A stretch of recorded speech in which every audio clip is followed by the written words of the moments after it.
in the latter half of the 1960s, when I was in psychiatric practice in Melbourne, I became friendly with a New Zealander long living in Australia, in Sydney, called Sid Baker, S.J. Baker, who, to my knowledge, was the first, shall we say, Australian or New Zealand Australian to have a paper published in the International Journal of Psychoanalysis. Sid was a writer and a journalist, and he wrote a number of very, very interesting books. Most important was a book called The Australian Language, which was, and to me still is, the best book on the Australian language. He wrote a book on the psychology of Matthew Flinders, who was an early explorer, and he wrote a book called the Ampol Book of Sport, which is all about Australian sporting achievements, and various popular books on Australian culture and so forth.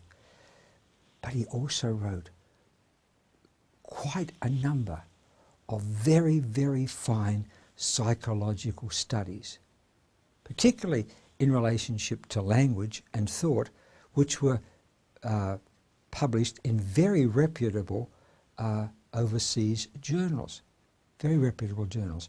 In fact, and some in Australia too, and I collected and made a bibliography out of them. In fact, I used to think so highly of him. I used to hand out his bibliography to all the psychiatrists that I met. Now, when I knew him, he was a very sick man, very thin, very small, very crippled with multiple sclerosis, greatly impaired in his functioning. As well, he also suffered from very, very painful tic douloureux. He did some writing, but was terribly incapacitated, and obviously not very well off at all. It was a very tragic situation for a man who was so talented. He spent, as far as I know, all his life in this little tiny little house, 6 Woods Avenue, Rollara. And he used to sit in this little chair in this little tiny living room, and there he would spend most of his day thinking. And he came up with all sorts of thoughts that you only come up with in solitude.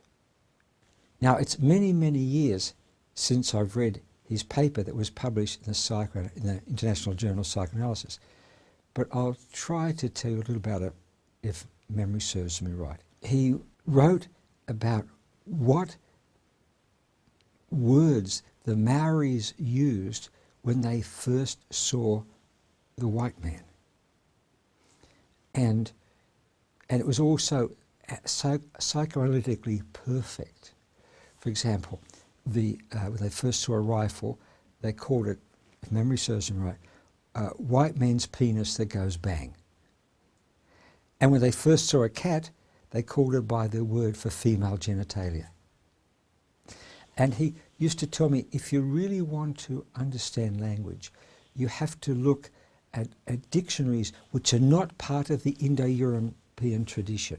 Because if they also work in that language, then you know you're onto something universal. And he said the first book you have to get is Tregear's Maori Polynesian Dictionary, which was published in 1891 and very, very rare, which he used to use a lot. And so help me, one day I'm in Wellington, I walk into a bookshop and there it was on the shelf. And it's still one of my treasured possessions. I use it occasionally, and every time I do, I think of Sid Baker.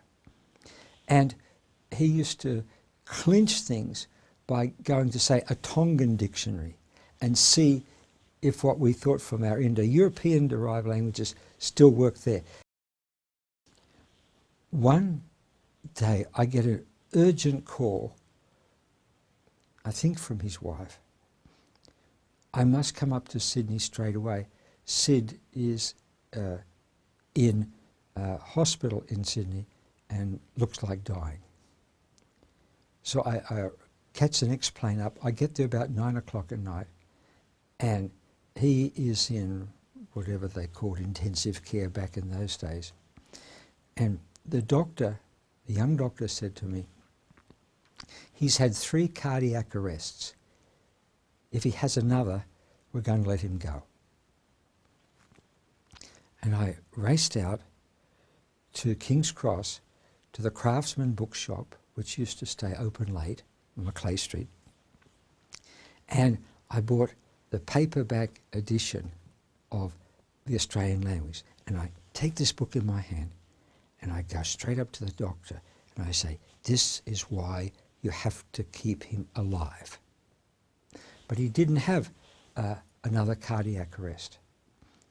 And I spent the next 2 or 3 days with him in his bed, and he was terribly, terribly ill,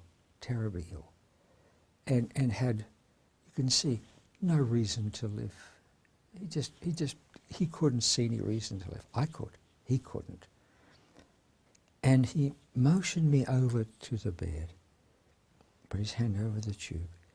He said, have you ever wondered why I stopped writing about language? I said, yes. He said, it's because I realized that I could use certain sounds and get people to do what I wanted them to do, which they otherwise wouldn't have wanted to do. And he said, I had to stop because if that ever became public, a lot of people could be hurt by its misuse. I said, fine, but Sid, you've got to get writing again. You've got to, you know, I wanted him to live. And he said, no, I can't write, it's all over, and so forth. And he was very depressed. He was, as I saw it, dying from lack of life. To go back, now even more crippled, more incapacitated, back to that little dark little room in which he spent all of his life on his own.